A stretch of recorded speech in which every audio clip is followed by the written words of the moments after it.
I wouldn't slander historical biologists for using a theory that they didn't know any better about. Okay, thank you. Dr. Hovland. Yes, Dr. Richardson in her opening comments was giving the sciences that support evolution, and she said developmental biology supports evolution because of vestigial organs, including gill slits and tails while the baby is in the mother's womb. So she is using ontogeny recapitulates phylogeny. We've got it on tape. It is still in the textbooks, that's for certain. I have nearly all the textbooks, and it is in there. They are still teaching in many of the textbooks ontogeny recapitulates phylogeny. They will list evidences for evolution, and they will talk about embryonic development proving evolution. Similarities in a microscopic stage, of course, when the animal is smaller, it's tougher to see the differences, but it still doesn't prove they have a common ancestor. Similarities could easily prove a common creator. The idea that there are similarities in development and similarities in the adult stages, two bones in the wrist, does not prove a common ancestor. It proves a common creator. Both can argue that as their point, and it's a moot point. It's not part of the argument. Similarities have nothing to do with evolution or creation. Both are going to take that for evidence for their side. Thank you.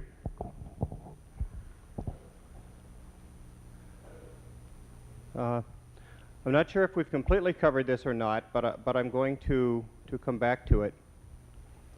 If you believe in creation, why go to the doctor? Either you believe or you don't. The laws of physics are always constant. Does this relate to, does faith in creationism relate to practice of medicine? I would guess that question is for me. I definitely, okay, sure. I definitely believe in creation, and I certainly go to the doctor. I think the human body is extremely complex, and any complex mechanism can go bad. I worked at General Motors. I helped build trucks. I believe that General Motors builds trucks, but I'm certainly not against mechanics. They do break down.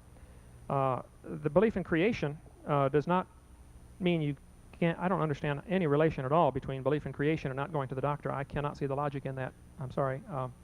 Yes, I believe you ought to go to the doctor if you get sick. I have no problem with that. I go to the doctor. Okay.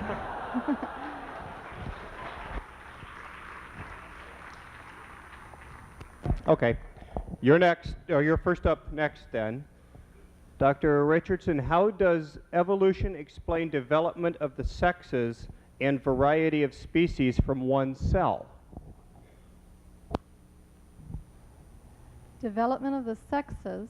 So they want to know about the origin of genders in reproduction. How does evolution explain development of the sexes and variety of species from one cell?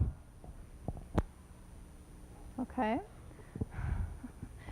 Let's see, the theory of evolution takes us from simple cells to multiple cells, all of which undergo asexual reproduction.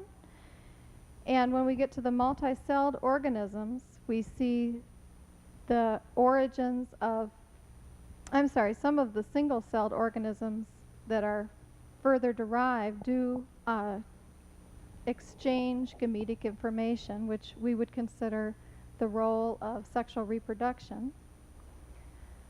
So evolution deals with the evolution of sex by saying that sexual reproduction increases the chances of variation in your genotype.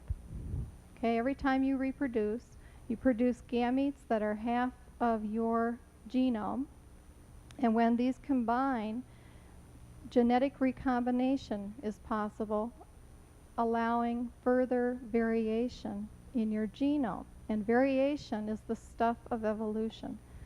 So sexual reproduction is a key to allowing variation, which allows evolution by natural selection. Was that pretty much? I would say that was definitely begging the question. That explains that once it works, it's useful and it works good, but it doesn't explain how it got to be that way at all. How do you go from asexual to sexual reproduction? There is no good answer to that by evolution. Sexual reproduction is, of course, a very inefficient way to produce offspring. The chances of how many things would have to be right in order for sexual reproduction to work. It'd be like your automobile. I could say, how many things have to be right for it to work? You would say, well, thousands. How many things have to be wrong for it not to work? Any one of thousands of things. And sexual reproduction is so complex, it could not have arisen piece by piece by chance. It had to be designed and created. And there is no good evolutionary explanation. All the different single-celled animals have both types, asexual and sexual reproduction. And the idea that to say that it's here, therefore it must have evolved, is certainly begging the question. Yes, I agree it's here, but that to me says it must have been created. So again, both are going to use that evidence. I think the creation, though it does involve an unseen creator, definitely takes a lot of faith. And evolution would take even more faith to say, well, it works, so it had to get here somehow.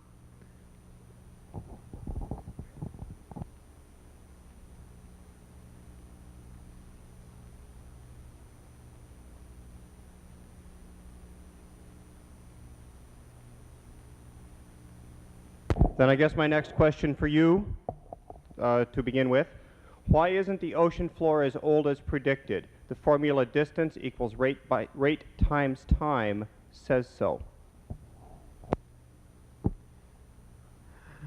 Why isn't the ocean floor as old as predicted? The formula distance equals rate times time says so. You can pass on these if you wish. Yeah, I don't think that question is put together the way the person was intending it to be. The sediments in the ocean definitely indicate a young age for the ocean. There's not enough sediment down there to indicate millions of years of accumulation. That's why the continental drift theory is so important to the evolutionary theory, because they have to develop some way of getting rid of ocean sediments because it simply is not there. I lived by the San Andreas Fault. I'm very familiar with the continental cracks in the place, and the Earth is shifting and twisting, but again, that does not prove it's been going on for millions of years. And similarities of shapes, Africa and South America would fit together.